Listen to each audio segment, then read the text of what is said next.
بینەران و بیسەرانی بەڕێزی رادیۆ دیالۆگ سلااوتان ئەرز دەکەم. زۆر بەخێر بێنەوە بۆ بەرنمەیەکی تری رادیۆ دیالۆگ. لە بەرنمەی ئەوڕۆ وتوێژێکمان هەیە لەگەڵ بەڕێز کاک ئیبراهیمی عەلیزادە دەبیرەوەڵی کۆمەڵە سازمانی کوردستانی حزبی کۆمونیستی ئێران. هەرەکمانە لەسەر مەسایلی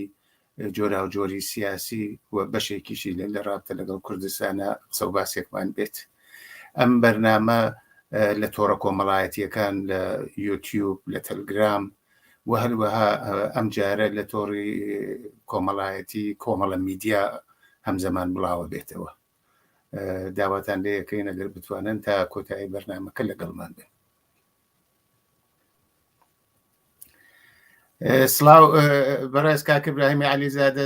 چاومان ڕۆشن، زۆر بەخێرەی بۆ ئەم چاو پێکەوتنە. سلااو لە ئێوە و سلااو لە بینەران و بیسەرانی بەرنامەکەتان، زۆر سپاس و لە خزمەتاندا. خۆش بیت کاک ئیبراهیم. کاک ئیبراهیم، جاری پێشوو پێم وابێ حدودی 3 مانگ پێش لەوە ئێمە وتوێژێکمان بوو لە رادیۆ دیالۆگ. لەم 3 مانگە بە ئەندازەی 3 ساڵ شت پێش هاتووە، چ لە ئاستی جەهانیە، چ لە ناوچە، چ لە کوردستان بە شێوەهای جۆرا و جۆر. پێم خۆشە بۆ پرسیاری بۆ دەستپێکی بەرنامەکە لە مەسایلە جەهانیەکان و دەست پێ بکەمەوەوانە و یەکێک لە گرنگترینیشیان حتمما جەنابتان ئاگدارن شەڕی ئوکراینە. ئەم شەڕە دنیای بەخۆیەوە سەرقاڵ کردووە، کاردانەوەی زۆری هەیە، زۆر کەس پیان وایە ئەمە شەڕی ئوکراین و رووسیە نیە، بە جۆرێک کۆتایی دنیای یەک جەمسەری بووە و دوو جەمسەری و چەند جەمسەری دەست پێەکە، شەڕی ئەمریکا و غەرب و رووسیەیە و لەوێ تەسفیە حەساوەکەن. خوێندنەوەی جەنابتان بۆ شەڕی ئوکراین چییە و بە تایبەت کاردانەوەکەی لە ناوچەی ئێمە باتەوەجە بەوە ئێران لەگەڵ رووسیە زۆر نزیکە چۆنە بینن؟ ئەوەی کە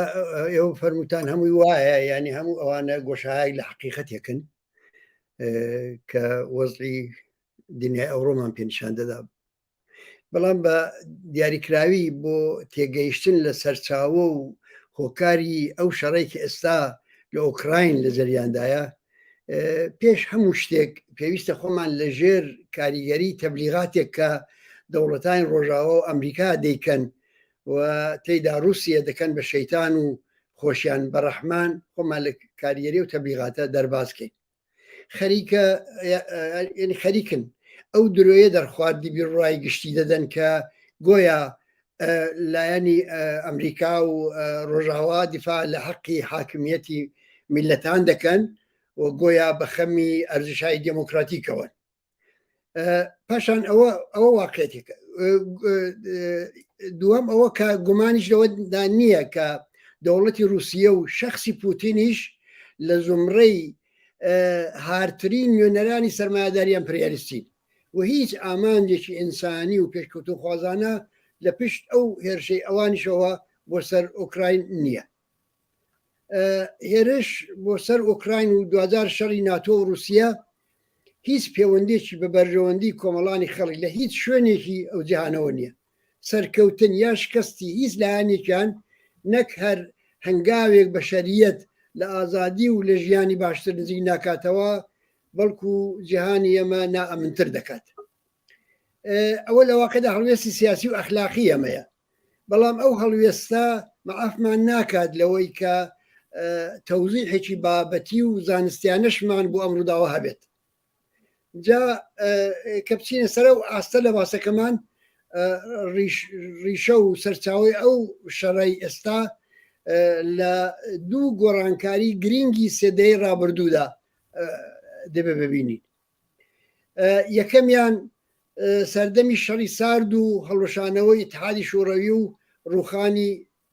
سەردەمی ڕوخانی دیواری بەرلین. دووهەمیان قەیرانی ئابووری دنیای سەرمایهداری کە لە 2008ەوە جارێکی دیکە سەری هەڵدا و دوای ئەو قەیرانی کۆرۆناشی بە دواداهات. سەبارەت بە هۆکاری یەکەم لە ساڵی 1990 ئیتحادی شۆڕەوی هەڵوەشایەوە ئابووری داڕماوی ئەو وڵاتە بە کارخانەیەوە بە هەموو ناوەندەکانی بەرهەمهێنانیەوە هەمووی کەوتە دەست کۆمپانیەکانی ڕۆژاوا و مافیایی ناوخۆی رووسیا ینی بەشێک لەو ئەپاراتیانەی پێشووتر هەر کەسە گۆشێکی وەکو مافیایەک بەدەستەوە گرت بەڵام ئەوەی کە کەم و زۆر وەکو خۆی ماوە هێزی چەکدار و زەرڕاتخانەی ئەتۆمی و ناوەندەکانی پیشەسازی نظامی بوو ئەوانە ئەو بەڵایان بەسەر نەهات کە باقی بەشەکانی بەرهەمهێنان و ئابووری ئەو وڵاتە بەسەری هات بوو دوای ئەو ڕووداوەش دەوڵەتی ئەمریکا جەژنی ئەو سەرکەوتنەی بەسەر بلۆکی شۆڕەویدا بە شەڕی ڕزگارکردنی کۆیت و داگیرکردنی عێراق بەرپا کرد و خۆی وەکو ڕێبەری جیهانی یەکجەمسەری ناساند بەم جۆرە پێمان ناسەردەمێکەوە کە تێیدا هاوسەنگی جیهانی گۆڕا ئیتر ئەمریکا لە هەر شوێنێکی جیهان بە پێویستی نەدەزانی کە ئەگەر خەیاڵی بە دەستێوەردانێک بکات نیگەرانی کاردانەوەی ڕەقیب بێ ئەگەر لازم بۆ شەڕی بەرپا دەکرد شەڕی عێراق لەوانە بوو شەڕی یوگۆسلاوی لەناو جەرگەی ئەوروپادا 2000 شەڕی لیبی ئەوانیکە ناتۆ دەوڵەتی ئەمریکا وەڵامی پێشنیارەکەی گۆرباچۆفیان ئەو کات نەدایەوە کە بە پەیمانی ناتۆ بکەین بە پەیمانێکی هاوبەشی ئەمنیەتی گشتی جوابیوان نەداوە و ناتۆیان بەرە سنوورەکانی رووسیا پەرە پێدا بەرە لە سنوورەکانی رووسیان وڵات بە وڵات نزیک کردەوە بەڵام واقعەتێک هاتەکایەوە شایلۆغانی ئەمریکا بۆ ڕێبەری جیهان یەکجەمسەری تاسەر نەبوو ئامانجی جیهان یەکجەمسەری بە ڕێبەری ئەمریکا تەمەنی کورت بوو جارێک لاکەوە چین کەوتە ململانێکی جددی ئابووری لەگەڵ ئەمریکا لە حاڵێکدا کە ئابووری چین ڕوو لە هەرکشان بوو ئابووری ئەمریکا ڕوو لە داکشان بوو لە رووسیەش لەم فاسلێدا وردە وردە ئەوەی کە دەکوترێ ورچی نووسووە خەبەر هات ئابووری رووسیا لە داوی مافیاکان ڕزگاری بوو پیشەسازی نظامی و نەفت و گاز پەرەی پێدرا ئەوە لە حاڵێکدایە کە هاوکات لە ئاستی ناوچەکانی ژێرنفوزی ئەمریکاشدا لە شوێنە جۆرەکەی دنیا بەعزە کەلێنێک پەیدا بوو رووسیا سەر لە نوێ ڕۆی کردەوە ڕۆژهەڵاتی ناوەڕاست کە کۆنەچاڵی ئەمریکا بوو لە شەڕی چەند ساڵەی سووریەدا رووسیا دەستی باڵای پەیدا کردەوە لە واقعدا شەڕەکەی بردەوە اینجا هەر لەو ساڵانەدا سناریۆی هاوشێوەی ئەوەی کە ئێستا لە ئۆکراین دەگوزارێ 14 ساڵ لەوە پێش لە گورجستان ڕوویدا گورجستان ئوستیا و ئەبخازیای لە دەستدا و ناچار بوو لە پەیوەستبوون بە ناتۆش پاشگەز بێتەوە و هەروە لە ساڵی 2014 رووسیا کریمەیشی بەخۆیەوە لکات ئەوانە هەمووی بەشێکن لە ڕەوتی سەرهەڵدانەوەی ناسیۆنالیزمی عەزەمەت تەڵەبی ڕووس کە لە جەریانی هەڵوەشانەوەی ئیتحادی شوڕەوی تاخیر کرابوو سوکاتی پێکرابوو ئەمە زۆر شەبیهە بەبێ بڵێم عینەن وەکو ئەوەیە بەڵام زۆر شەبیهە دەگەڵ مێژووی شەڕی ئەوڵی جیهانی لە شەڕی ئەوڵی جیهانی دەزانین وەختێک ئەڵمان شکستی خوارد لە مەیدانی نظامیدا لە وێرسای قەراردادێکی زۆر خفتباریان بەسەردا سەپاند لە 1970 بەڵام بەبێ ئەوەی کە ئەو زەرفیەت و توانایانەی کە ئەڵمان لە خۆیدا هەیبوو زەخیرەی کرد و لە خۆیدا هەیبوو بوو ئەوەی کە داوای بەشێکی زۆرتر لە منتەقەی نفوز و دەسەڵات لە دنیادا بکە ئەو زەرفیەتانە هەرما بوو خب دوای چەندین ساڵ تەمەشامان کرد وردە وردە حزبێک پەیدا بوو کە ئەو ئەڵای بەسەوگەر هەم لە ژێرباری ئەوەش هاتە دەرێ و دووبارە خۆی بۆ شەڕێکی دیکە ساز کرد ئەمە لە ئیتحادی شوڕەویش عینەوە ئیتحادی شوڕەوی کە ڕووخا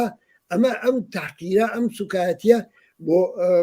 بە ئاسانی بەسەر ناسیۆنالیزمی عەزەمەت تەڵەبی ڕووسدا تێنە دەپەڕی ئەمە لەبەرەوە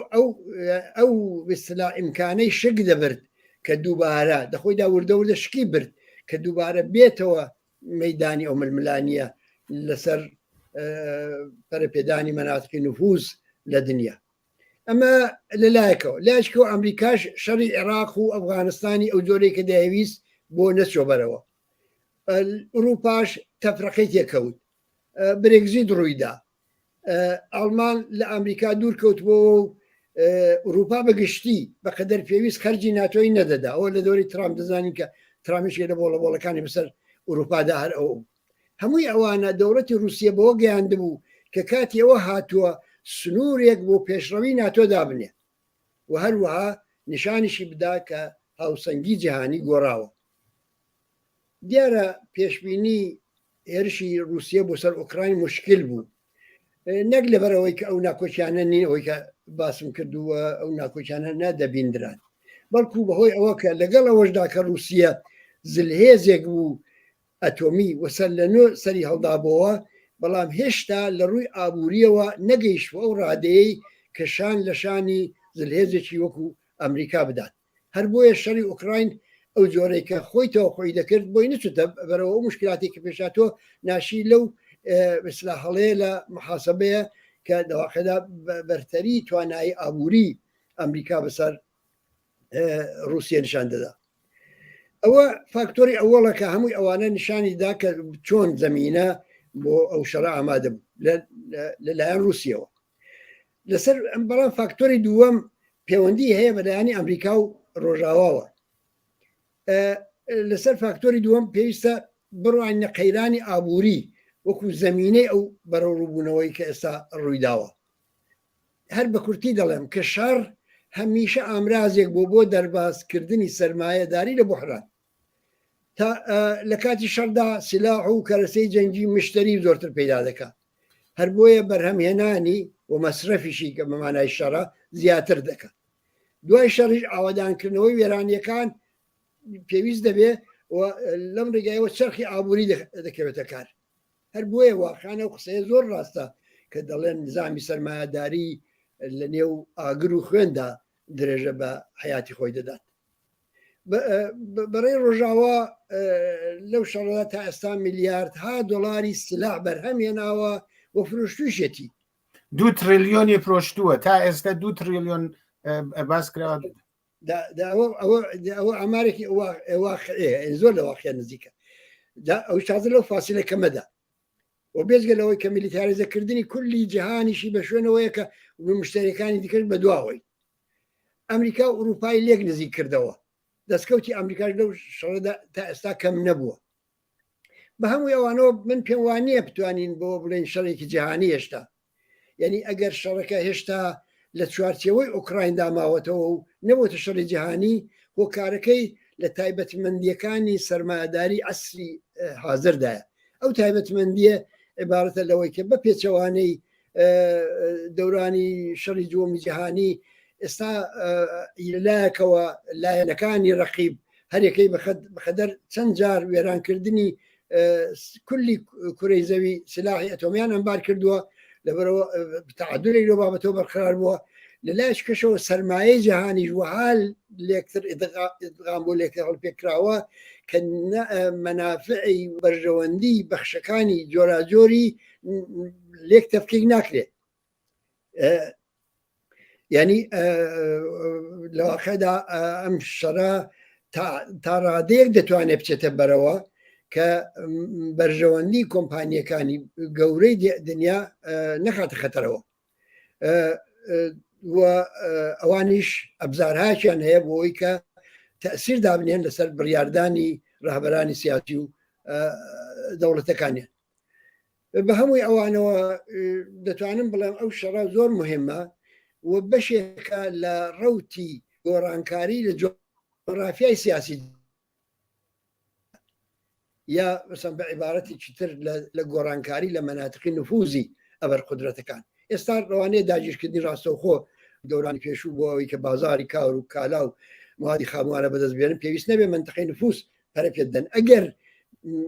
رووسیا ئەو پلانەی کە هەیەی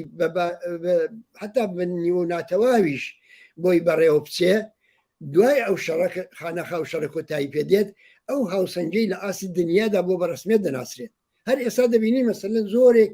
لە وڵاتان خەریکن جبهەی خۆیان کەم و زۆر بە شەرمێونانە یا بە ئاشکرا دەگۆڕن ئەوە دەبینی مەسەلەن عەرەبستانی سعودی جوابی سەرباڵا بە داوای ئەمریکا داتەوە بۆ زیادکردنی بەرهەمێنانی نەوت یا سند لە خاوەرمیانە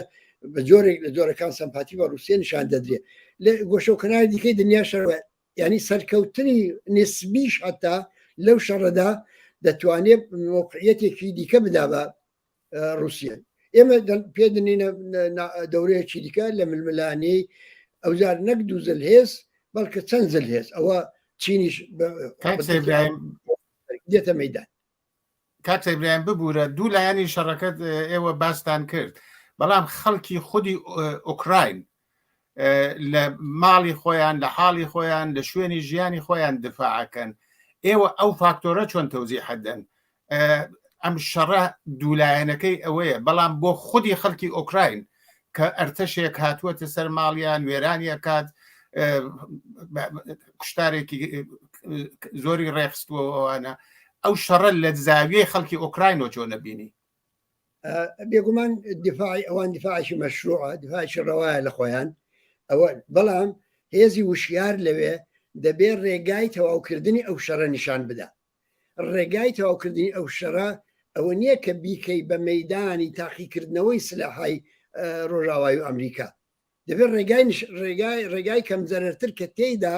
خەڵک کەمتر بکوژرێ کەمتر وێرانی بەبار بێت ئەوەی کە مهمە ئەوەیە کە ڕۆژاوا ناهێڵێ ئەو ڕێگایە بدۆزرێتەوە و دەبێتە کۆسپێک لەسەر ڕێگای ئەوە لەبەرەوە لەگەڵ ئەوەشدا کە بەڵە دیفاعی ئەوان مەشروعە و دەبێت پشتیوانی لێ بکرێ لە دیفاعی ئەوان بەڵام لە هەمان کاتدا دەبێت ئەو هشدارەشیان پێ بدرێ کە نەبنە ئامرازی شەڕێکی نیابەتی دوو ئەبەر قودرەت یا دوو بلوکی گەورەی جیهانی لەگەڵ یەکتر کە تێیدا لە ئەوڵشەوە باسم کرد منفعەتی هیچ کەم لە خەڵکی ئەو دوو بلوکەی تێدا بەدی ناکرێەوە زەرر زیانەکانی ڕاستەخۆ چێتە چاوی هەموو خەڵکی دنیاوە ئەوەیە تەفاوتەکە کە دەبێندرێ ینی لە هەمان کاتدا کە ئەوانە دیفاعی مەشروع دەکەن لە خۆیان بەڵام دەبێت بزانن کە نەبن بە ئامرازی دەستی سیاسەتێکی جنایەتکارانەی دیکەی لایەنێکی دیکە کار ئەدەوی ئەوڵیان جنایەتکار کات ئیبراهیم ئێمە هەژنۆ پرسیارمان هەیە ئەگەر لوتفکەی بە جۆرێک جواب بێ کە ئێمە بە هەموو پرسیارەکانیشمانە بگەینەوەوانە دێمە سەر دوای ئەوە دێمە تورکیا دێمە بۆ ئێرانەوەوانە تورکیا لەم ماوە شەڕێک هەم لە ناو خۆیە سەرکوبێکی زیاتری ڕێخستووە زۆر کەسی گرتووە زۆر ڕۆژنامەوان و شارەوانیەکان وانەی خستووەتە زیندان دوو شەڕیشی لە ڕۆژاوا و لە باشووری کوردستان دەست پێ کردووە بۆچی هەرێکێتی ئایا بڕێک باس لەوەکەن هەرێکیانە دیسانەوە کوردستان دابەشکردنێکی نوێ بەخۆیەوە ببینێەوە ئەمە بێت شاسەوزی رووسیا و ئەمریکا نەبووە ئەم کارێکە ئەمریکا ئێوە ئەوە چۆن نەبینن گڵۆپی سەوزی ئەمریکا بەڵێ بەڵام ئەوەی بۆ هەڵکراوە بەڵام پێم وانە رووسیا ئێستا بەشێک بێ لەو سیاستەی تورکیا هیچ نەبێ ئێستا وانە لە جریانی داگیرکردنی ئەفرین و شوێنەکانی تری ڕۆژاوا دیتمان کە رووسیاش معاملەی خۆی بە قەزیەکەەوە کردبوو بەڵام دیارە هێرشی تورکیا بۆ سەر باشووری کوردستان و بۆ سەر ڕۆژاوا لەو ساڵانی ئەخیردا هەر بەردەوام بووە ئوردوغان پێکاکای کردوتە بیانوو یەک بۆ ئەوەی ڕادەیەک لە دەسەڵاتی خۆی بەسەر هەرێمی کوردستاندا فەرز بکات و هەروەها ڕێگادەستی هەبێ بۆ هەموو ئەگەرەکانی داهاتوو بەڵام ئێستا سەرڕای ئەو جەهەتگیری و ئاراستەیە گشتیەکە تورکایەتی هێرشەکانی ئەو بەهارەی ئێستای دوو تایبەتمەندیشی هەیە کە ئەگەر ئەو دوو تایبەتمەندێ بناسیین دەتوانین پێشبینی ئەگەرەکانی دوازاریش بکەین یەکەمینیان ئەوەیە کە جیهان بە شەڕی ئۆکراینەوە سەرقاڵە و ئەوە خۆی لە خۆیدا کارەکەی بۆ ئوردوغان ئاسانتر کردوێتەوە دووهەم ئوردوغان دەزانێت کە مەسلەی ئێنەرژی لە کێشەی نێوان رووسیا و ئوروپادا قسەی ئاخر دەکات هێز نواندنێکی پێویست بوو لەو کاتەدا بۆ ئەوەی وەبیر هەموانی و بەتابەت وەبیر کۆماری ئیسلامی بێنێتەوە کە کلیلی مەسئلەکە لە مەسلەی گواستنەوەی نەفت و گازی هەرێمی کوردستان و عێراقیش بۆ ئوروپا سەرنجام کلیلی مەسەلەکە لای تورکیەیە سەبارەت بە دابشکردنی چی نوێ لە کوردستاندا کە پرسیارەتان کردبوو بە پێی بارودۆخی سیاسی و پێی هاوسەنجی هێزەکان و بەرژەوەندیەکان جارێ زۆر زووە کە قسە لە دابەشکردنێکی تازەی کوردستان بکەین بەڵام چەند حقیقەتێکەیە کە پێویستە بیان بینی یەکەمیان تەجربە نیشانی داوە کە دەوڵەتی تورکیە کاتێک کە شوێنێکی داگیر کردووە لێی دامەزراوە بە ئاسانی ناکشێتەوە و ئەگەر بە زەبری خەباتی جەماوەر ناچار و پاشەکشە نەکرێ یا هەر ناکشێتەوە یان ئەگەر بکشێتەوە امتیازاتێکی قەبە لە جێگەیەکی دیکە وەردەگرێت نمونەی هەرێمی کوردستان کە لە چەند ساڵ لەو پێشەوە لە هەر شوێنێکە دامەزراوێ نەکشراوەتەوە یان نمونەی ئەفرین کە وا دامەزراوە سند دموگرافی منتەقەکەی گۆڕیوە کەس فکرەوە ناکاتەوە کە لەم ساڵانە و بەم زوانە ئەم هەموو پرۆژە و بەرنامەی کە لێ بەڕێوەی دەبات مانایەوە بێ کە بەجێ دێڵێ یا مثلا لە قبرسیش دووهەم حقیقەتێک کە لەم بارەوە پێویستە ئەوەیە کە لەم دەورەیەدا زیاتر لە هەمیشە هەر چوار دەوڵەتی ئێران تورکیە و سووریا و عێراقیش لەسەر هەرێمی کوردستان و لەسەر ڕۆژاوای کوردستان بەرژەوەندی جیاوازیان پەیدا کردو جاران یەک مەسئلەیان بوو ئەویش بریتی بوو لەسەر کوتکردنی دامرکاندنەوەی خەباتی گەری کورد لە هەر شوێنێک بێ و ئەوە پێنایەوەدا دادەنیشتن و هەماهەنجان لە نێو خۆیاندا پێدەنا بەڵام ئێستا وەزعەکە گۆڕاوە و بەرژەوەندی جیاوازیان پەیدا کردو دیارە ئەوە شەمیشە بەرژەوەندی هاوبەشیان بۆ کە نێڕن کورد لە هیچ کام لە پارچەکانی مافی دیارکردنی چارنووسکۆی بکات بەڵام لەو ناوەدا ڕۆژاوا کەوتووەتە ناو بەرداشی بەرژەوەندی جیاوازیەکان بەرژەوەندی کۆماری ئیسلامی و دەوڵەتی تورکیە هەم لە سووریە و هەم لە ڕۆژاواش بۆ پێ یعنی بەرژەوەندی ئەم دوانە دژ بە یەکە لەلایەکەوە تورکیە و پرۆژەیەکی دیکە هەوڵ دەدا لە سووریا کە ڕۆژاواشی لەگەڵ بێ و داگیریشی کردو بەشێکی زۆری و لەلایەکەوە کۆماری ئیسلامیش بۆ بەرێشکە هەوڵ دەدات بەرژەوەندیان جیاوازە لە جیاوازی ئەو جیاوازی ئەو بەرژەوەندیانە لە نێوان دەوڵەتی مرکزی عێراق و کۆماری ئیسلامی و تورکیەش لە هەرێمی کوردستانی ئاشکرایە و مەیدان بۆ دەستێوەردانی هەمووشیان کراوەیە ینی بۆیە ئێستا ئەمانە ناکۆشی ئەم دەوڵەتانە و دەستێوەردانی و ئەو ڕێگادەستانی کە هەنە بۆ دەستێوەردان ئەوە مەسئلەیەکی توانم بڵم تا ئەندازێکی زۆر تازەیە بۆیە بێگومان ئەگەر فاکتۆری خەباتی جەماوەری و ئیرادەی جەماوەری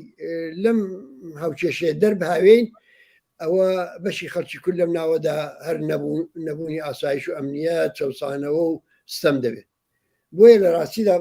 بەڕای من ڕێگایەک بۆ دەربازبوون نییە جگە لە ئومێدەوار بوون بە هاتنە مەیدانی ئەو هێزە نەبێت و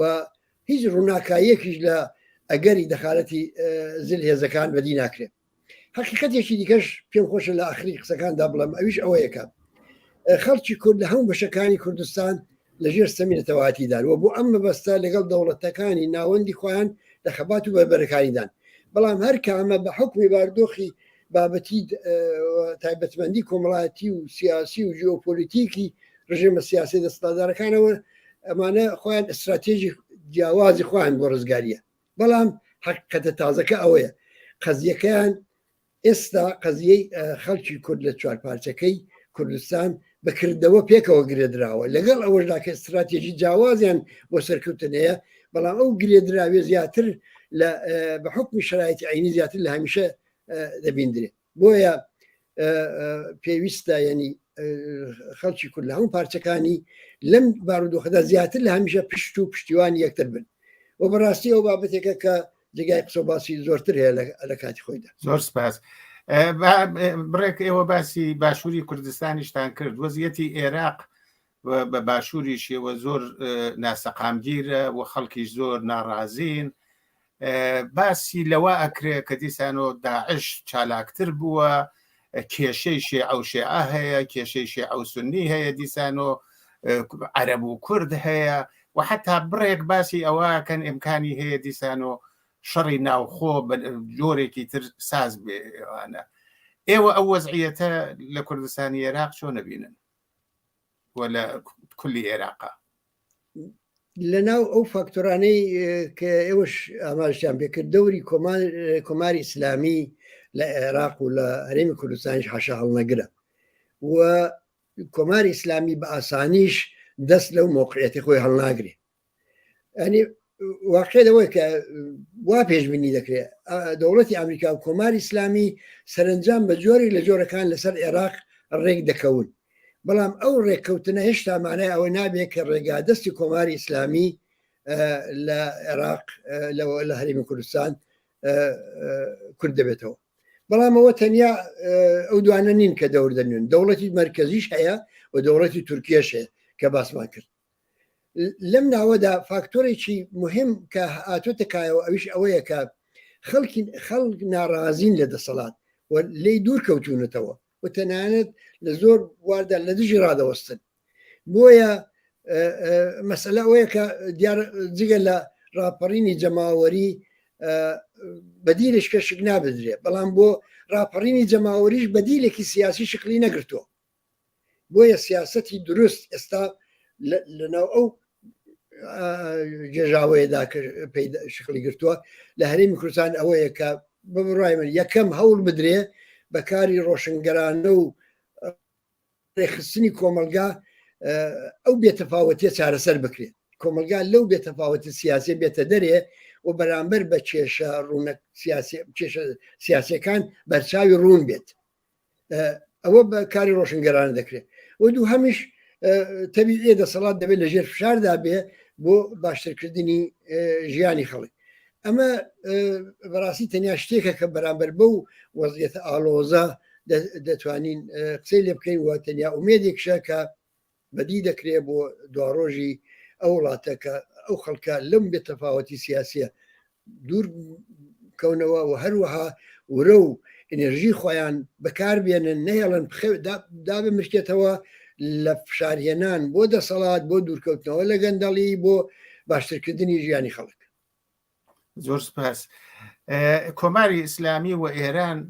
لەگەڵ بحران و قەیرانێکی زۆر قوڕ ڕوبەڕووە لە هەموو بارێکەوە سیاسی ئابووری کۆمەڵایەتی دیپلۆماتیک لەگەڵ هەموو دەوروبەر کێشەی هەیەوانە ئەوەی ئێستا باس تەنانەت قسەی شەڕ لەگەڵ تاالبانەکەن لەولاوە کێشەی لەگەڵ ئیسرائیل هەیە لە ناوە خەڵک زۆر ناڕازین گرانی هەموو ئەو مەسایل و مشکلاتە بە پێی هەمزەمانیش ئەنواعی خەباتی معلیم بازنشستە کرێکار هەموو هینەکانی هەیە ئەو وەزعیەتەی ئێران ئێستا ئەو فاکتۆرە سەرەکیەکان یا تایبەتمەندیەکان چین چۆنی هەڵەسەنگێنین کۆماری ئیسلامی و خەڵکەکە تەناسوبی قواکە چۆنە هەمەجان یادداشتم کرد بۆ وەڵامی و پرسیارەت بەڵام بیرم کەوتەوە کە بەشێک لە پرسیارەکەی پێشووی ترم پێشووتی ئەوەم جواب نەداوە ئەویش مەسەلەی ئەگەی جازە فەرمووی ئەوە ئشارەی پێ بکەم جارێ سەبارەت بە بەهێزبوونی داعش دەزان کە بە پێی بەرژەوەندی ئەمریکا لە سووریە و عێراق گەورە بووەوە و بەهێز بوو چ سەرهەڵدانی و چ 2000 تێکشکانی لە هەردوو حاڵتدا بە جۆری لە جۆرەکان خزمەتیان بە بەرژەوەندەکانی ئەمریکا کرد ئێستا لام وایە ئەو دەورەیان نەماوە بەڵام چونکە ڕیشەیەکی کۆمەڵایەتی لاوازیشیان هەیە بە بۆنەی ناکۆچیشی ئەو سنیەوە ئەو ڕیشە هەیە لە ناو عێراقدا تا ماوەی وەکو پارازی دەمێننەوە و وردە لە ناو دەچن هەرچەند پرۆسەکەشی پرژان و ئازار بێت لەبەرەوە من سەر و باوەڕێ نیم ئەوانە مثل ئەو دەورە پەیدا دەکەنەوە کە پەیدایان کردو یا فاکتۆرێکی جددی دەبن لە دەسەڵاتی دۆڕە ئەوە تا ئێستا دەبینی کە هەشتی شعبی تەنانەت لە دژی خەڵکی ناوچە کوردنشینەکانی دابرا و لە هەرێمی کوردستان کەڵکیان لێ وەردەگرێت بۆ ئەوەی شوێنەکان بە خەڵک چۆڵ بکات ئەوە شەڕی شیعە و سنیش شەڕی شیعە و شیعەش وەکو دوو هێزی کۆمەڵایەتی ڕێی تێناچێت چونکە بۆچی ڕێتە ناچێت چونکە ڕادەی وشیاری سیاسی لە ناو وڵاتان لە ناو وڵاتی عێراق و لە ناو لاوانی عەرەب بەتایبەت لە ناوچەشیانشینەکان زۆر چۆتە سەرێ ئەگەر مثلەن گروپگەلێکی تێرکراوی بەکرێگیرا و بکەونە گیانیەتر ئەوە ممکنە ڕەت ناکرێتەوە فاکتۆرێکی دیکەش کە بە بڕای من کۆمەک دەکا بە ناسینی وەزعی عێراق ئەوەیە کە دەوری ئەمریکا تا ڕادەیەک لەو سیاسەتەی 1-2 ساڵەوە پێشی خۆی پاشگەز بووتەوە و نایهەوێ وا بە ئاسانی عێراق چۆڵ بکە ئەم پێ وایە ئەو پاشەکشەیەش لە سیاسەتێکی پێشوو تا ڕادەیەک کە بەڕێوە بە نظر دەگا بەڕێوە بچێت دەتوانێت هاوسەنجی هێز بگۆڕێت بە داوای لێبوردنە سا بچمە سەر ئەوانەی کە فرسیارتان ئەوەندەی کە لە بیرم ما بێ باسی قەیرانی ئابووری و بەرجام و ئاڵگۆڕەکانی ئێرانتان کرد و ئەمکانی ناکۆچی ئیسرائیل و تاڵبان و ئەوانەوش و وەزی خەبات جەماوەری هەوڵ دەدەم بە کورتی جوابی ئەوانش بدەوە بەنسبەت ڕێککەوتنی ئێران و ئەمریکا دوو فاکتۆر گرنگن یەکەمیان شەڕی ئۆکراینە ڕوتی ڕێککەوتن لەسەر بەرجام کە خۆی پێشتری شەر خاوت دەچۆ بەرەوە خاوتریشی کردەوە ئەو شەڕە بەڵام بەهۆی ئەوە کە هەردوو لە پێویستیان بە ڕێککەوتن هەیە هەم ئەمریکا و هەم کۆماری ئیسلامی گفتوگۆکان ببوون بەست نەگەیشتنێ نایڵن ببوون بەست بکات بۆ دەوڵەتی ئەمریکا گرینگە کە لە درێژەی ئەو تەحریمانەی کە خستوویەتە سەر رووسیا نەوتی ئێران زووتر بگاتە بازاری جیهانیەوە و بە تایبەت کە دەوڵەتی عەرەبستانیشی بۆ رازی نەکرا بە ڕەمێنانی نەوت زیاتر بکە کۆماری ئیسلامیش کە هەست بەو نیازەی ئەمریکا دەکات هەوڵ دەدات ئیمتیازی زیاتر وەربگرێت بۆ نمونە هێنادەری سپا لە لیستی ترۆر و تحریمەکان ئەوە بەشێک لە ئەو زیادەخوازیانەیە کە کۆماری ئیسلامی دەوێت بەڵام وا پێ دەچێت کە کۆماری ئیسلامی سەرجەم بە قەدەر ئەمریکا بۆ ئەو ڕێککەوتنە پەلەی نەبێت بەڵام تەجربە نیشانی دەدا بەمە نیشان داوە کە هەمیشە ڕێککەوتنی کۆماری ئیسلامی و ئەمریکا ڕێککەوتنی ئەلنی و ئاشکرا نەبووە ڕێککەوتنی ڕسمی نەبووە بەڵکە زۆر لە زۆرتری جارەکان ڕێککەوتنەکان لە دەرەوەی دانوستانەکانی ڕسمی ئەنجام دراوە بەڕێوە چوە لە معاملەی ئەسیرانەکانی ئەمریکاوە بگرە گرۆگانەکانی ئەمریکا لە سەفارەتی لەلایەن جمهوری ئیسلامی لە سەرەتای ساڵانی 1970 ئەوە بگرە تا دوجار کە لە مەسەلەی شەڕی ئێران و عێراق و ئەو سلاح و مهماتەی کە بەنهێنی ئەمریکا لە ڕێگاهای جۆراجۆرەوە دیدا بە جمهوری ئیسلامی و ئەو سکانداڵی لە ئەمریکا بەدوا داهات تا ئەو ساڵانی ئەخیر ڕێککەوتن نامە ڕێککەوتنی بەنهێنیان لە عەمان کە بە وەساتەتی سوڵتان قابوس بەڕێوە چوو هەمووی ئەوانە بەیەمە دەڵێ کە نابێ هەموو شتەکان لەوەدا بین کە ئێستا دەبینی بۆیەشە وەختی لە ئەنتۆنی بلینکن وەزیری خارجی ئەمریکا دەپرسن دەڵێن کارەکە چۆن چۆتە پێشە یا سوال پێچی دەکەن لە کۆمیتەی تاقیقاتی سنای ئەمریکا جوابی مبهم داتەوە دەڵێ من ناتوانم هەموو شتێک بڵێم دەڵێ پێم باش نێ بیڵێم و دیسان فشاری بۆ دێن دیسان خۆداری دەکەن لەبەرەوە ئەو ئێمە دەڵێ کە لە ژێرەوە معاملاتێک هەیە لە گۆڕەدا نمونەی زۆر بەرچاوی لە مەسەلەی یەمەندا لە مەسەلەی یەمەن ئەوە کۆماری ئیسلامیەکە کە ئێمەنیەکانی رازی کردو بۆی کە بێنە پای گفتوگۆ نەکرد بۆ ئاتەش بەسێکی بەڵکە بۆ ڕێککەوتنێکی دووتر و حتا وەزیری خارجی کۆماری ئیسلامی نەشی شاردەوە کە ئەوە بەشێکە لە تاوافقاتێکە لەگەڵ ئەمریکا هەیەیان سەبارەت بە ناکۆچەکانی ئێران و ئیسرائیلیش بەهۆی غیرە قابلی پێشبینبوونی ئاکامەکانی وها شەڕێک کە لە بینی احتیمالن لە بینی ئێران و ئیسرائیل ڕووبدا ئاکامەکانی زۆر ناڕوونە من بە دووری دەزانم شەڕێکی بە ئاشکرا لە نێوان کۆماری ئیسلامی ئێران و ئیسرائیل ڕووبدا بەڵام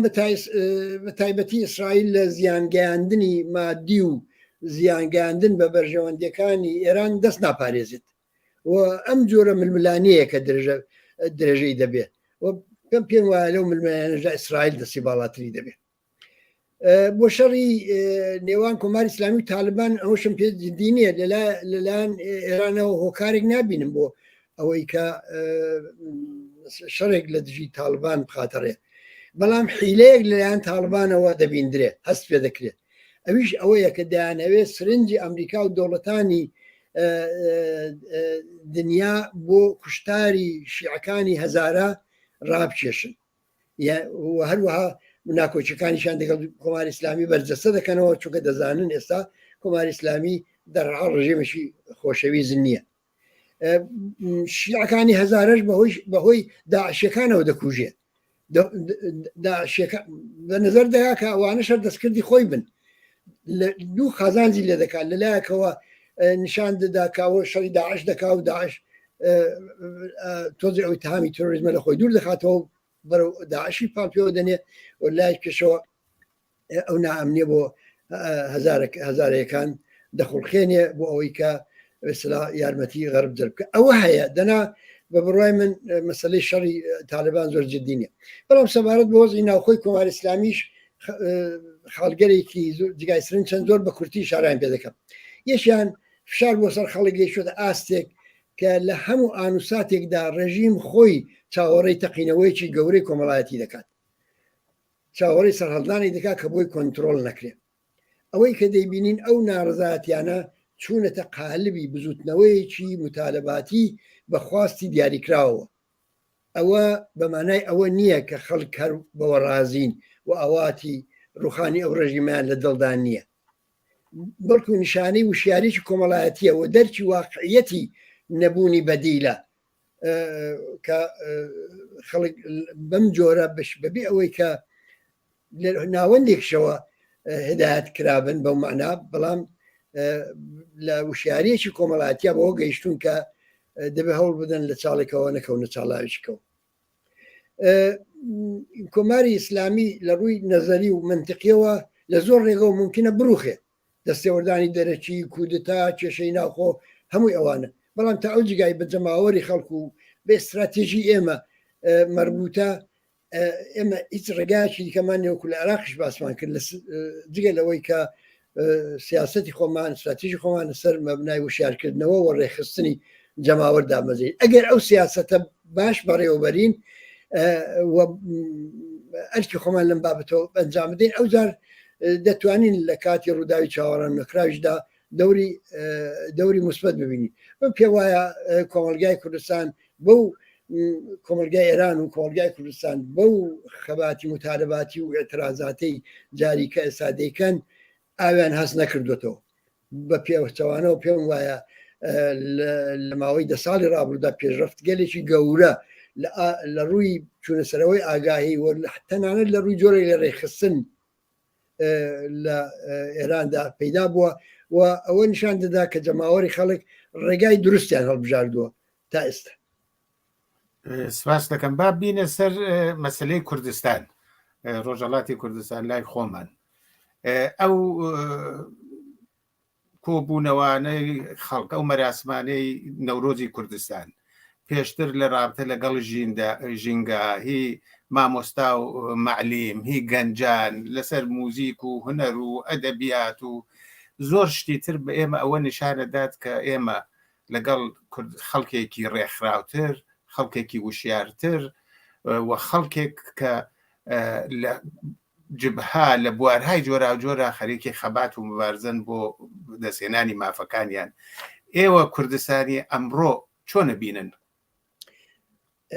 هەموو ئەوانەی کە ئێوە باسان کرد لە سەداسەد دەگەڵیم و ئەوانە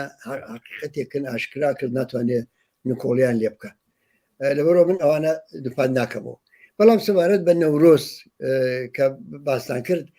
چونکە ئەو پەیوەندی هەیە بە مەسەلەیەکی گرنگترەوە دەمەوێت تاکیدی لەسەرەوە بکەم یەکێک لە نیشانەکانی ستەمی نەتەوایەتی ئەوەیە کە ڕێوڕسم و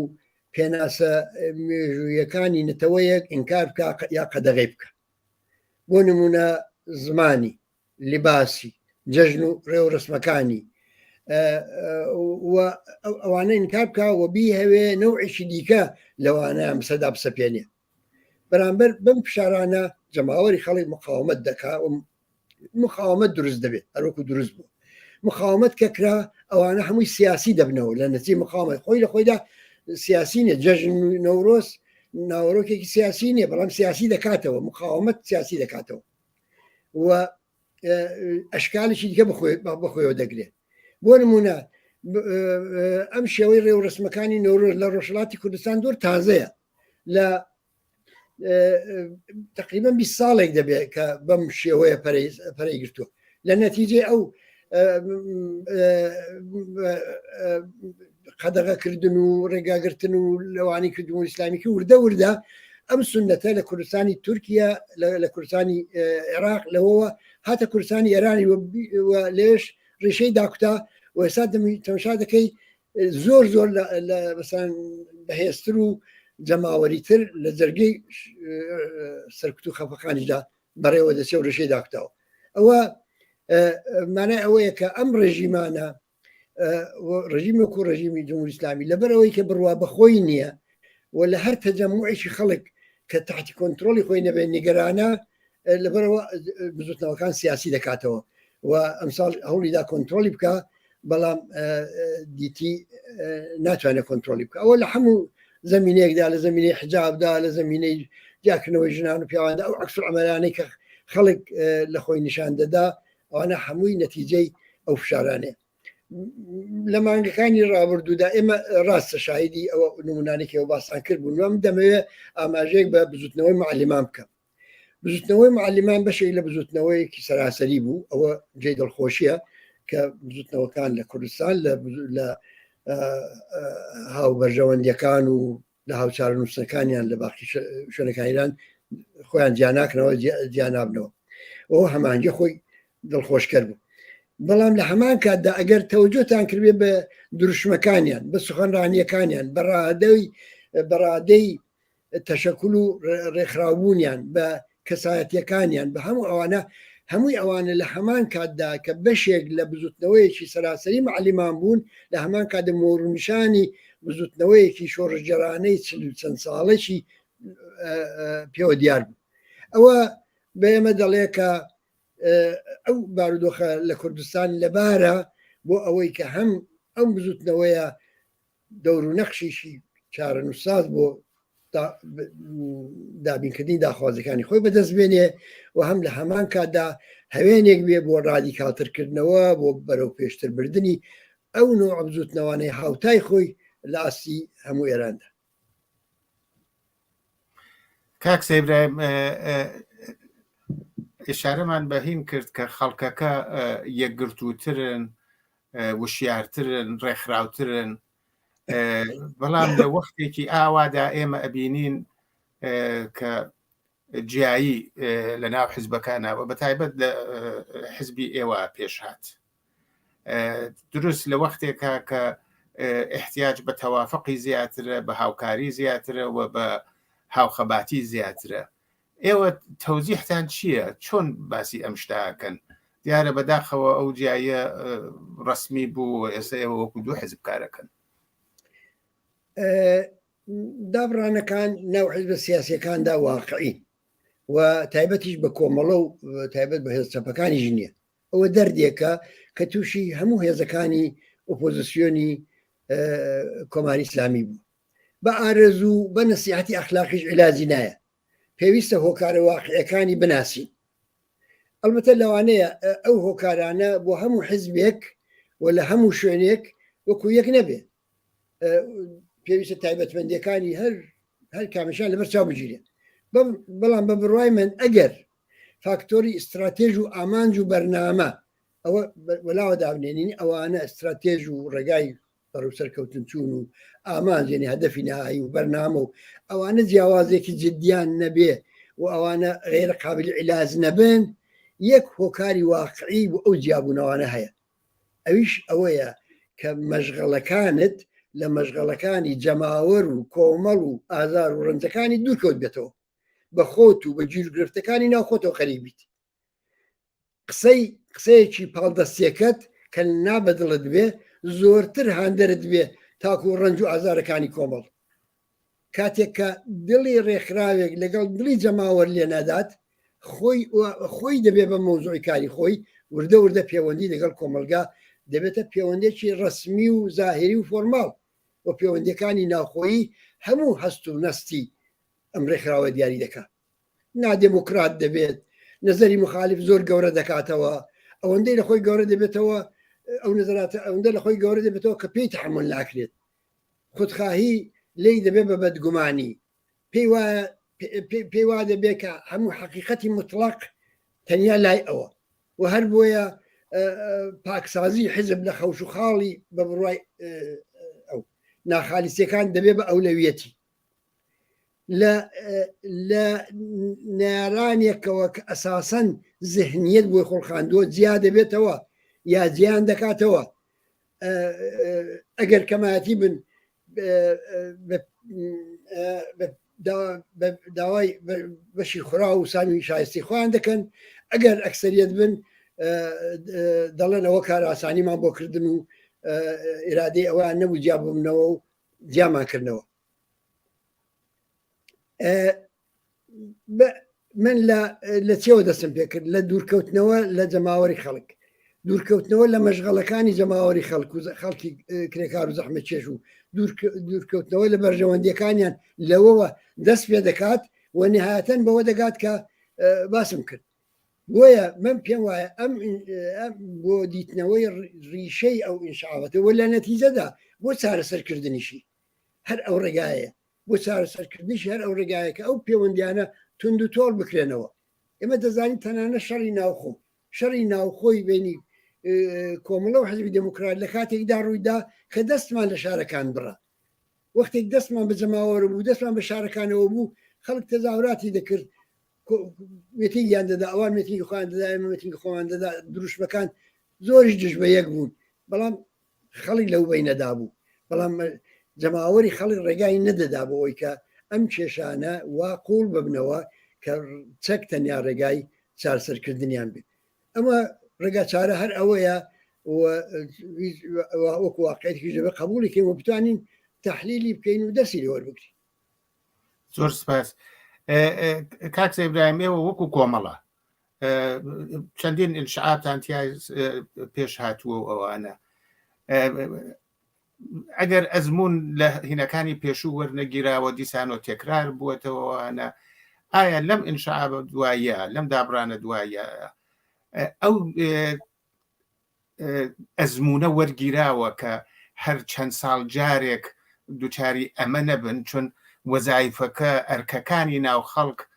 زۆر زۆر لەوە گەورەترە و زۆر هێزی گەورەتری ئەوێ و زۆر یەکگرتووی زیاتری ئەوێ کە ئەمە دووپات نەبێتەوە یا چەندپات نەبێتەوە بێگومان بە بڕای من دەرسی لێوە نەگیراوە ئەگە دەرسی لێوەرگیرا بە جابوونەوە ئەسڵان ڕووی نەدەدا هەر وەکو من باسم کرد دەردەکە دەردی ماسیەکە کە لە ئاو دوورخرابێتەوە دەرمانی نییە مەگەرەوەی کە دووبارە بخێونەوە ئاوکە حزبی سیاسی شۆڕژێر بەبێ پێگەی کۆمەڵایەتی یا بەبێ هەولی جددی بۆ بەدەستێنانی ئەو پێگەیە چارەنووسێکی غێریەوە نابێت کە ئەمە دەیبینی ممکنە تۆ بتوانی مثلەن یەکگرتووی شرکەتێکی تەعاونی بۆ ماوەیەکی توولانی بپارێزی بەڵام حزبێکی سیاسی بۆ حزبێکی سیاسی جددی ئەوە ناکرێت چارە هەر ئەو ئاڵقانەیە کە بە مەوزوعی کارەکەت دەمان بەستێتەوە و دەبێت ئەوانە بدۆزرێتەوە بەدەستەوە بگیرێ ئەوە ئەزمونونەکەی یعنی ئەو ئەزمونەیە کە لە هەموو ئینشعاباتی نێو ئێمەدا هەبووە و بەدی دەکرێت ئەزمموی هەموو ئینشعاباتی ناو ڕێوتێمە نیشان دەدا کە ئەگەر لە کاتی ئینشعاباتەکەدان نەک مەشغەڵەکانی خۆمان بەڵکو بەرژەوەندەکانی جەماوەر پێوانە بوانایە دەکرا ڕێگای باشتر بۆ چارەسەرکردنی ناکۆچەکان بدۆزینەوە و ئینشعاب تەنیا ڕێگا چارە نەبێت بە احتمالی زۆر یاری من دەتوانم بڵێم کە ئەگەر بۆ هەموو ئینشعابەکانی پێشوشمان بگەڕێینەوە ڕێگا چارەی باشتر هەبوو بۆ ئەوەی کە ئینشعاب ڕوونەدا بۆ هەر لە جیابوونەوەی ساڵی 91 ئینشعابەکە زەروری نەبوو چارە هەڵنەگر نەبوو لە 2000 زەروری نەبوو چارە هەڵنەگر نەبوو ئەوانی دووەتری زەروری نەبوو چارە هەڵنەگر بوو ئەوەی ئێستاش لەوا خراپتر ئەوەی ئێستا کەمترین تەجربەی ئەوانی دیکەشی تێدا بەداخەوە لەبەر چاو نەگیرە ئەگەر دەبینین ئەم لایەنانەی کە جیابوونەوە بەرەو ڕاست و بەرەو چەپ و بەرەو لادان و بەرەو بەرەو شتین نەخوازرا و لە نظر ئێمەوە چوون ئەمە مەسیرێک نییە کە ئیسلام ناپەزیر بووە دەکرا پێشی بگیرێ دەکرا پێشی زۆر هەڵە بگیرێ شەرت نییە چارە نووسی کەسانێک ئێستا مەسەلەن لادانێکیان بەم باردایە بۆ باردا کردو چارە نووسیان هەر ئەوە بواە تەجربەی تا ئێستا ئەوە بێمە نیشان دەدا کە ئەمانەی لە ناو کۆمەڵەدا ڕوویان داوە ئەمانە زۆر کەمیان دەتوانین بڵێن چارە ناپەزیر بووە ئەوانە هەموو ڕێگاچارەیان بووە بەڵام ئەم ڕێگاچارە بۆچی نەدۆزراوە بۆچی ڕەچاو نەکرا بە هەر دەرەجەیەک ئێمە غافڵ بووین لەو بە هەر دەرەجەیەک ئێمە بە خۆمان و بە مشکلات و مەسای ناوخۆمانەوە خەریک بووین و غافڵ بووین لەسەر چاوەی دەسەڵاتمان و ئەوەی کە بۆ ماسێکە وەکو شەرتی حیات پێویستە ئەمە دەرەژ بێتوانە بووین لە ناسینی ڕێگاچارە بۆ دەرباز بوون من پێم وایە ئەو لایەنەی ئێستا ماوەتەوە لە ناو ئێمەدا زۆرترین دەرسی وەرگرتووە ئەگەرچی پێم وایە ئەوەش کەسی و هەڵی تابەت بەخۆی هەبووە بەڵام ئێمە جیاوازەکەمان ئێستا ئەوەیە ئێمە مسەمەمین لەو تەجربەی تا ئێستامان کەڵک وەربگرین و بەرەو پیری چارەسەریەکان بەم دەرمانە واقعی کە باسم کرد بەرەو پیری ئەو بچین. زۆر سپاس کاک برایم الان 5 ڕێکخراو بە ناوی کۆمەڵەوە کارەکە لە کوردستان لە وڵاتێکی چکۆلانینەی دە 15 میلیۆنیە مەسەلەن ئەگەر دای بنین حزبێک بە یەک ناوە 5 حزب بە یەک ناوە کارەکەوان ئێمە وڵاتی زۆر گەورەمان هەیە کە یەک حزبی مەسەلەن دموکراتی تیا یا یەک جمهوری خایتیا یا ئەمەوانە ئێستا ئەمە بەداخەوە پێش هاتووە بە دیارە کۆمەڵە ئەهمیەتێکی هەیە گرنگیەکی هەیە کە هەر کەسێک ئەو ناوە بە ئاسانی لەدەست نادات ناوێکی تر بۆ خۆی دابنێ حتا ئەگەر ڕێو بازەکەیشی گۆڕاوێ ڕوتەکەی سیاسەتێکی تریشی ببێەوەوانە ئێستا کە وەزیەتەکە وایە بە ئێسلا ئەمە ئەمرێکی واقعە ئێوە ئیمکانی هاوکاری هاوخەباتی نزیکایەتی لە ناو ئەم جریاناتەی بە ناوی کۆمەڵەوە خۆیان پێناساکەن ئەبینن چۆنە؟ بێشک ینی ئەو وەزا کە پێش هاتووە بە قازانجی خەڵک نییە و هیچ جیابوونەوەیەک بەهێزتری نەکردوین بەڵکو لاوااستری کردوین لاوااسترمان دەکات ئەوە دەوەکو حقیقەتی قبول بکەین بزانین کە ئەوە دەرسێکی گەورەیە جیابوونەوە سەرکەوتنی بۆ مانە تێدانە بە تایبەت ئەو جیابوونەوانش کە من باسم کرد کە ئێستا کە بیر لە ڕابردوو دەکەینەوە پێدا دەچینەوە تەماشا دەکەین هەمویان بە جۆری لە جۆرەکان قابلی ئیجتناب بوون و ڕاستڕەوی یا هەڵەی دوجاری ئەو کەسانە کە جیابوونەوە تووشی بوون ئەوە چارەنووسی چارە هەڵنەگری وەزەکە نەبوو بەڵام سەبارەت بە ناو کە باسان کرد لە یەکەم جیابوونەکانەوە تا ئێستا هەمیشە ئەو کێشەیە بووە کاتێک یاسای وجودی نییە کە ئەو کێشەیە چارەسەر بکات یعنی ئێمە لە شرایطێکدانی کە بڵێن دەچین بە یاسا ئەوە چارە یاسای دەسەڵاتی ئەوە چارەسەر دەکەین دەبێت پەیڕەوی ناوخۆ مەحەک بێت و ئێستا شار ئەوە دەڵێ بە پێی پەیڕەوی ناوخۆ حقانیەتی ئەسلا تەشکیلاتی و ڕێکخراوەیی و ئەساسنامەیی بە هەر لایەنێک بێت قاعدەتەن ئەو لایەنە دەبێت ئەو ناوە ئەڵبژێری و ناوە بخۆی جایتر ناوەڕۆکەکەی چۆن بەڕێوە دەبا ئەوە باسی دوزارە چەندە وفادارە بە ناوەڕۆکەکەشی و ئەوانە ئەو بەحسێکی دیکێ بەڵام منتیقەن دەبێت ئاوابی بەڵام بە هەمووی ئەوانەوە ئێمە بەڕاستی بەوە گەیشتوین کە لەسەر ئەساسی جیاوازی لە نێو ئەوانەدا مشکل بۆ بەرەو پێشبردننی خەباتی جەماوەری لە ناو کۆمەلگای کوردستاندا نەخۆڵخێنی مەسلەی ینی هاوکاری کە باسان کرد ئەوە بابەتێکی دیکەیە کە واوەترە لە مەسلەی ناو ئێمە لەسەر ئەساسی بەرژەوەندی سیاسی خەباتی خەڵکی کوردستان پێشوازی دەکەین لە هەموو هاوکارێکی نێوان حزبە سیاسیەکانی چالاک لە کوردستان هەموو هاوکاریەکی نێوان حزبە سیاسیەکانی چالاک لە کوردستان ئەگەر وها زەرورەتێکی سیاسی هاتە گۆڕێ ناوی ئەموو ئەو ئێمە ناکەین بەڕێگر پلانەکەمان بە پێی بڕیارنامەیەک دەبێت کە لە کۆنگەری هەژدەی کۆمەڵەوەکو بنەمایەک پەسەندمان کردووە و هەروە بڕیارنامەکانی کۆنگەرەکانی پێشوو لەسەر ئەو بابەتە دەبینە پێشە و ئەمە پێمان وایە ینی بارودۆخی سیاسی ئێستا بارودۆخی سیاسی کوردستان بە تایبەت و ئێرانیش و ناوچەکەش هەموو ئەوانە هەڵدەگرێت ئەوەی کە هیچ زەرفیەت و ئیمکانێک بۆ هیچ چەشنە لە هاوکاریەک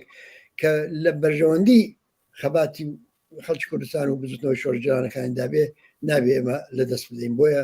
جوابی من بەم پرسیارەی ئەوە جوابێکی ئەرێنیە زۆر سپاس کاک برای من وەکو ئاخرین پرسیارم ئێمە چەند مانگ پێش لەوە کە وتوێژێکمان بوو باسی ڕەوتی سوسیالیستیمان کرد بە بڕوای من ئێوە اشتراکتان زۆرە اختلافتان کەمەوەوانە ئەو جەریانە بوو بە چی ئەو دانیشتن و قسەکردنوانە ئایا ئێوە بە یەک نزیک بوونەتەوە ئایا ئیمکانی هەیە یەکگرتنەوەی بێ هاوکاریەکی زیاتر بێەوەوانە ئێوە حتمما ئێوە بینەرانتان احتمالەن ئاگاداری بڕیارەکانی کۆنگرەی ئێمە هەن ئێمە چه پێش کۆنگەرە چ لە ناو کۆنگەرەدا ڕخنەمان لە خۆمان گرت و ئەو قسانێکی ئێستا لێرە کردم وتمان ئەو جابوونەوەیە و دوورکەوتنەوەی هاوڕانە لە ئێمە ئیسلام ناپەزیر نەبووە دەکرا ڕوونەدا و ئەو بەشێکە ڕخنە بە خۆمان بوو ئەوشمان باس کرد بەش خۆمان ئێمە لەو بابەتەوە هەوڵماندا لەگەڵ خۆمان ڕاستگۆ بین بەڵام دیارە ئەوان لەلایەن کۆمیتەی مەرکەزی حیزبەوە ئەو بەرخوردیان پێکراوە و قاعدەتەن دەبێ لەوەها ناوەندێکشە هەڵبوەشێتەوە بەڵام ئێمە پێمان وایە بە هەڵوێستێکی سیاسی و واقعبینانە مەسەلەکە زووتر دەتوانێت سارەسەر بێت ڕاستە بەڵام ئێمە بۆ دیاریکردنی کۆمیتە مەرکەزیەکی شەرعی کە شەرعیەتی خۆی لە کۆنگرەیەکی شەرعی وەرگرت بێ احتیاجمان بە زەمانە دەبێت و کۆنگرێ بەڕێوە بچێت کە بۆ مانکانی داهاتوو بەڕامە ڕژیمان بۆ کردووە بەڵام حەق وانە بەڕاستی ئەو بەرچاوگرتنی ئەو پێویستەی کە هەیە ئەو شرایطێک خۆڵقاوە ئەم مثلا دووبارە تێخەڵبوونەوە و بەیەکەوە کارکردن و هەماهەنگە تاو حەدە بخرێتە لاوە بۆ ئەمە بەستە هەردوو لامان هەنگاومان بۆ هەڵگرتووە و من پێم وایە ئاساییە ئەگەر ئێستا بە بەیانێکی ڕسمیش کۆمیتەی ناوەندی کۆمەڵا داوا لەو هاوڕێیانە بکات کە داوەتیان بکات کە پەیوەست ببنەوە بێنەوە ناو تشکیلاتەوە بە پێشناختێکیش کە لە تشکیلاتی خۆمان هەمانە دڵنیان کە کۆنگرەی حیزبیش لە داهاتوودا پێشوازی لەو بڕیارە دەکات هیوادارمەوە پێش بێت ئەوە خۆی لەم وەزعیەتە یەکگرتنەوەیەکی بە عەمەڵ بێ زۆر جار قسە لە یەکگرتنەوە شتەکەن بەڵام لە عەمەڵا ناچێتە پێشێت جیاییەکان زوو ڕوئا بەڵام هیوادارم ئەمە پێش بێت و خەبەرێکی خۆشیش بێ بۆ خەڵکی کوردستان بەرحاڵ کاک براگیان زۆر سپاس بۆ ئەم وتوێژە من قسەیەکم نییە پرسیارێکم نەماوە ئایا شتێک ماوە کە لە ئاخرا خۆتان پێتان باش بێ باسی بکەن زۆر سپاس و زۆر مەمنون بۆمان دوو نەبوونیتەن زۆر سپاس بینەران و بیسەرانی بەڕێزی رادیۆ دیالۆگ بەم جۆرەی شاتینە کۆتایی ئەم بەرنامە پێویستە وەکو هەموو جارێک سپاسی هاوکارانمان کەین ببێ میهرەبانی و زەحمەتەکانی ئەوان نەمانەتوانین بەرنامەتان